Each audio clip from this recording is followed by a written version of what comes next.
Hello students, electric traction and કંટ્રોલના આજના લેક્ચરમાં આપણે થર્ડ ચેપ્ટરનો લાસ્ટ ટોપિક રીજનરેટિવ બ્રેકિંગ વિશે વાત કરવાના છીએ. બરાબર.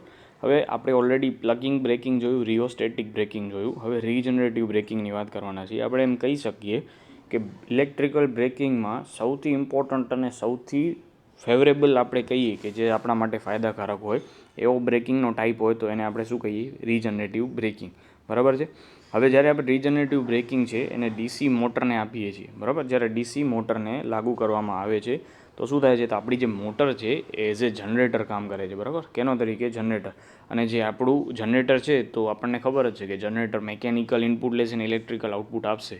તો જે ઇલેક્ટ્રિકલ આઉટપુટ હશે એ સપ્લાય લાઇનમાં આપણે એને પાછો ફીડ કરીએ છીએ, લાઇનમાં પાછું ફીડ કરીએ છીએ. બરાબર. એટલે કે રિવર્સ. પહેલાં મોટર તરીકે વર્ક કરતું હતું તો આપણે શું કરતા હતા? તો કે ઇલેક્ટ્રિકલ એનર્જી લેતા હતા અને એને શેમાં? મિકેનિકલ એનર્જીમાં કન્વર્ટ કરતા હતા.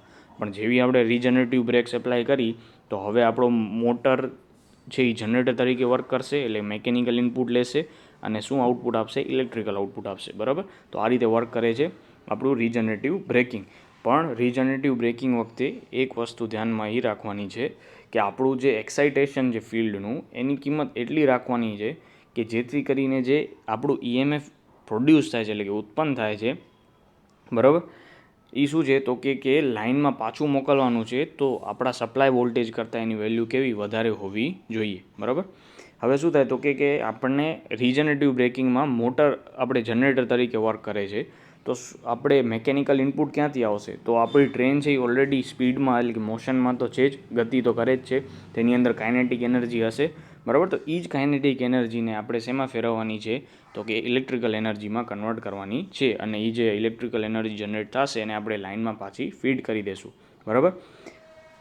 તો આ પદ્ધતિમાં ફક્ત એ જ ફાયદો છે કે જે કાર્યશક્તિ ઉત્પન્ન આપણી પહેલાં વેસ્ટ જતી હતી, બરાબર, બ્રેકિંગ વખતે જે એનર્જી લોસ્ટ થતી હતી એ આપણે પાછી લાઇનને ફીડ કરીએ છીએ. બરાબર છે. પછી બીજો ફાયદા શું છે? તો કે આના કારણે આપણા જે બ્રેક્સ ઉપરના જે બ્રેક શૂ હશે ને એનો ઘસારો કેવો થઈ જશે? ઓછો થઈ જશે. બરાબર. એટલે એનું મેન્ટેનન્સ કોસ્ટ પણ કેવું થઈ જશે? ઓછો. બરાબર. પછી શું થાય? તો કે બ્રેક શૂ છે એ તમારા વ્હીલ ઉપર ઘસાશે. બરાબર છે. તો એના કારણે એમાંથી ધારો કે ગેલ્વેનાઇઝડ આયર્નના કે બીજા કોઈ મેટલના બનેલા હોય તો એની ઝીણી ઝીણી ડસ્ટ પાર્ટિકલ્સ ઉત્પન્ન થાય તો એ પણ આમાં ઘટી જશે. બરાબર છે. તો આના કારણે ઓવરઓલ મેન્ટેનન્સ કોસ્ટ પણ ઘટી જાય છે. તો રીજનરેટિવ બ્રેકિંગમાં આટલું છે. હવે તો ધારો કે આપણે રીજનરેટિવ બ્રેકિંગ આપણે એપ્લાય કરવું છે, એટલે કે લાગુ કરવું છે કોઈ મોટરની અંદર. બરાબર. તો શું ચેન્જીસ કરવા પડે અથવા તો રિક્વાયરમેન્ટ શું છે? બરાબર. તો એ આપણે જોવાની છે. તો શું થાય? તો કે જ્યારે આપણે રીજનરેટિવ બ્રેકિંગમાં જનરલ ટ્રેક્શન મોટરમાં ઉત્પાદિત થતો ઈએમએફ સપ્લાય વોલ્ટેજ કરતાં વધુ હોવો જોઈએ. મેં તમને કીધું એ પ્રમાણે આગળ વાત કરી કે આપણો જે ફિલ્ડનો એક્સાઇટેશન છે એ આપણે કેવો રાખશું? તો કે જેથી કરીને જે આપણો ઈએમએફ ઉત્પન્ન થશે એ સપ્લાય વોલ્ટેજ કરતાં કેવો હોવો જોઈએ? વધુ હશે. બરાબર છે. ભલે પછી આપણે બ્રેકિંગ ટોર્કમાં કે સ્પીડમાં ગમે એટલો ફેરફાર થાય પણ જો આપણો ઈએમએફ વોલ્ટેજ સપ્લાય વોલ્ટેજ કરતાં ઓછો હશે તો આપણે લાઇનમાં આપણો જે જનરેટેડ ઈએમએફ છે એ ફીડ જ કરી શકશું નહીં. બરાબર. તો આ વસ્તુ યાદ રાખવાની છે કે આપણો જનરેટેડ ઈએમએફ છે, બરાબર, એ આપણો સપ્લાય વોલ્ટેજ કરતાં કેવો હોવો જોઈએ? વધારે. બરાબર છે. સપ્લાય વોલ્ટેજ કરતાં કેવો હોવો જોઈએ? વધારે. આ પહેલો પોઈન્ટ થયો. પછી ડીસી સિરીઝ મોટર છે એની અંદર આપણે રીજનરેટિવ બ્રેકિંગ હોય તો એમાં આપણે આર્મેચરની કરંટની દિશા તો શું થશે? ઉલટાશે. બરાબર છે. પણ એક સાઈડ આપણે એક્સાઇટેશન છે ફિલ્ડનું એ તો એમને એમ રાખીએ તો શું થાય? શોર્ટ સર્કિટ થઈ શકે. એટલે આપણે એક્સાઇટેશન છે ફિલ્ડના એના પણ આપણે દિશા ઉલટાવી, એટલે કે એના કનેક્શન્સ રિવર્સ કરવા પડશે. બરાબર. તો આ રીતે આ 2 પોઈન્ટ જોયા. હવે આગળ જઈએ તો આપણે રીજનરેટિવ બ્રેકિંગમાં થોડા ઘણા ફેરફાર કરવા પડે છે ડીસી સિરીઝ મોટર કે ગમે તે મોટર હોય તો એ ફેરફાર માટે બીજા, એનો મતલબ શું થયો કે બીજા ઇક્વિપમેન્ટ્સ આપણે અંદર નાખવા પડે છે.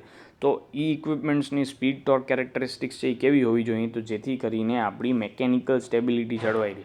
બરાબર. યાંત્રિક સ્થિરતા જળવાઈ રહે. એમાં કોઈ પણ જાતનો બહુ વધારે વાઇબ્રેશન્સ ના આવવા જોઈએ. બરાબર. તો એ વાઇબ્રેશન્સ આવતા હોય તો એ સહન કરી શકતું હોવું જોઈએ, એવી રીતે હોવું જોઈએ.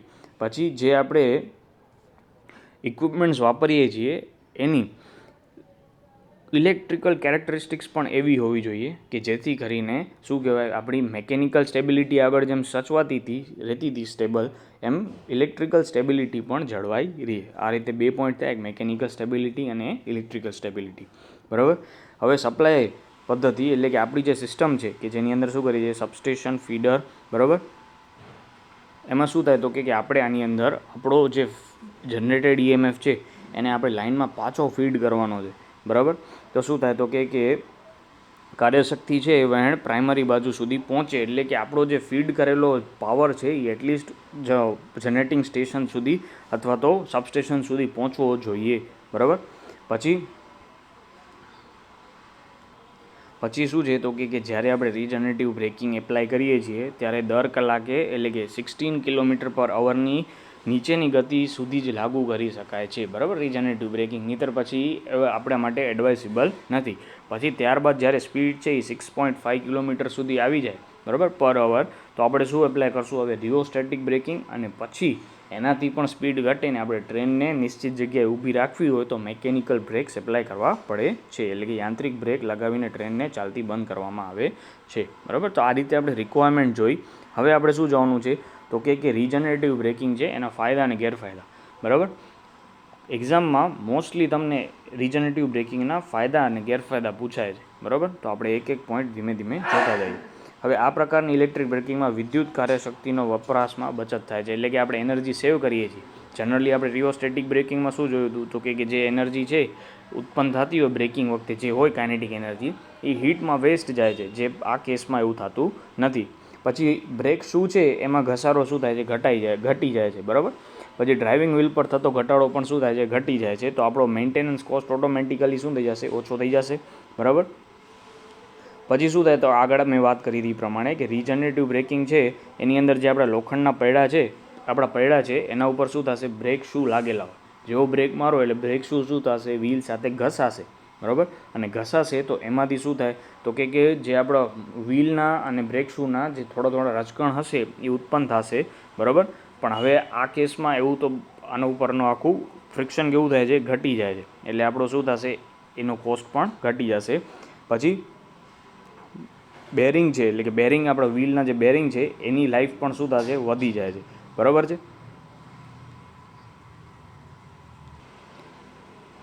પછી જ્યારે ટ્રેન છે ચાલતી હોય ત્યારે રીજનરેટિવ બ્રેકિંગ છે એ સેફટી પૂરી પાડે છે, સેફ છે, ઓવરઓલ બીજી બધી બ્રેકિંગ્સ કરતાં સેફ છે. બરાબર.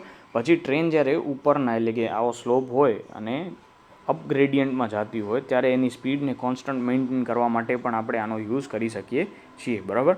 પછી હવે સપ્લાય લાઇનમાં પાછી મોકલેલી કાર્યશક્તિ, એટલે કે આપણે જે એનર્જીને પાછી લાઇનમાં ફીડ કરીએ છીએ કોના ઉપર આધાર રાખે છે તો કે ટ્રેનનો અચળ વજન એટલે ડેડ વેઇટ, પછી સ્પીડની રેન્જ, પછી કેવું ઢોળાણ છે, સ્ટીપ છે કે લો છે. બરાબર. પછી આપણી એફિશિયન્સી જે આપણે કન્વર્ઝન કરીએ છીએ એના ઉપર આધાર રાખે છે. તો આ હતા રીજનરેટિવ બ્રેકિંગના ફાયદા. બરાબર છે. હવે એના ગેરફાયદા છે તો કે આ પદ્ધતિ છે આની અંદર શું થાય છે તો કે આ ટ્રેન હવે આ પદ્ધતિની આ પદ્ધતિ આપણે જો વાપરવી હોય, બરાબર, લોકોમોટિવની અંદર, તો વધુ એફિશિયન્સી અને વધુ વેઇટવાળી આપણે મોટરનો યુઝ કરવો પડે.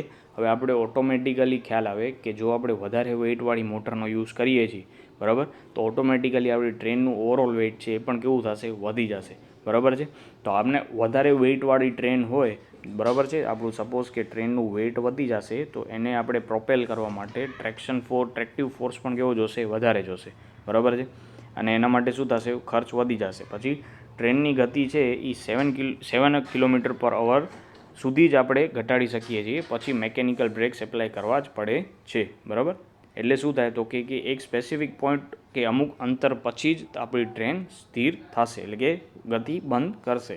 બરાબર છે. હવે શું થાય તો કે આપણે જે રીજનરેટિવ બ્રેકિંગની અંદર વધારાની એનર્જી એટલે કે વધારાનો વોલ્ટેજ કે EMF આપણે લાઇનને પાછો ફીડ કરીએ છીએ. બરાબર છે. તો આવી એક આખી અરેન્જમેન્ટ કરવા માટે આપણી જે અત્યારની સિસ્ટમ છે એમાં થોડા ઘણા ફેરફાર કરવા પડે છે. તો એના માટે એડિશનલ ઇક્વિપમેન્ટ જોશે, સાધન સામગ્રી જોશે. બરાબર. તો એ સાધન સામગ્રી આપણે લઈએ તો એનો કોસ્ટ પણ શું થઈ જશે, વધી જશે. બરાબર. એટલે કે ઓવરઓલ કોસ્ટ પણ શું થશે, વધી જશે. હવે આપણે આખી સિસ્ટમ કેવી થઈ ગઈ, ઇલેક્ટ્રિકલ થઈ ગઈ. બરાબર. અને ઇલેક્ટ્રિકલ સિસ્ટમ છે એની અંદર ફોલ્ટ્સ આવી શકે છે. તો એ ફોલ્ટ આવે ત્યારે ટ્રેનને કોઈ નુકસાન ન થાય, આપણી મોટરને કાંઈ નુકસાન ન થાય, અથવા તો ઓવરઓલ ઉપરની જે ગ્રીડ છે કે જેમાં આપણે આપણી એનર્જી ફીડ કરીએ છીએ, બરાબર, એને નુકસાન ન થાય એના માટે પ્રોટેક્ટિવ ઇક્વિપમેન્ટ્સ, બરાબર, યુઝ કરવા પડે છે. અને આ ગોઠવવા માટે આપણે સબસ્ટેશન જોશે, બરાબર. તો ઓવરઓલ કોસ્ટ તો ઓટોમેટિકલી વધી જ જવાનો છે પાછો, બરાબર. તો આ ચોથો પોઈન્ટ હતો જે આપણે ગેરફાયદા જોતા હતા. હવે લાસ્ટમાં આ પદ્ધતિ છે એ ટ્રોલી છે, ટ્રામવે છે, એ બધાની અંદર વાપરી શકાતી નથી. શું કામ? તો કે આપણે ટ્રોલી ને ટ્રામવેસ છે એ શોર્ટ ડિસ્ટન્સ માટે યુઝ કરીએ છીએ, બરાબર. અને શોર્ટ ડિસ્ટન્સ માટે આટલા બધા મોડિફિકેશન કરવા હોય તો ઓવરઓલ કોસ્ટ આપણને પોસાય નહીં.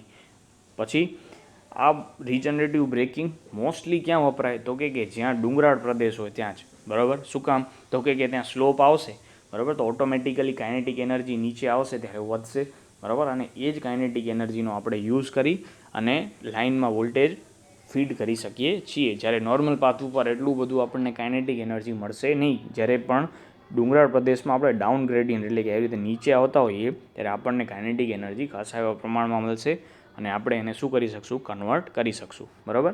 તો આ રીતે રિજનરેટિવ બ્રેકિંગ શું છે, એનામાં એની રિક્વાયરમેન્ટ શું છે, ફાયદા ગેરફાયદા શું છે, એ આપણે આ લેક્ચરમાં જોયું.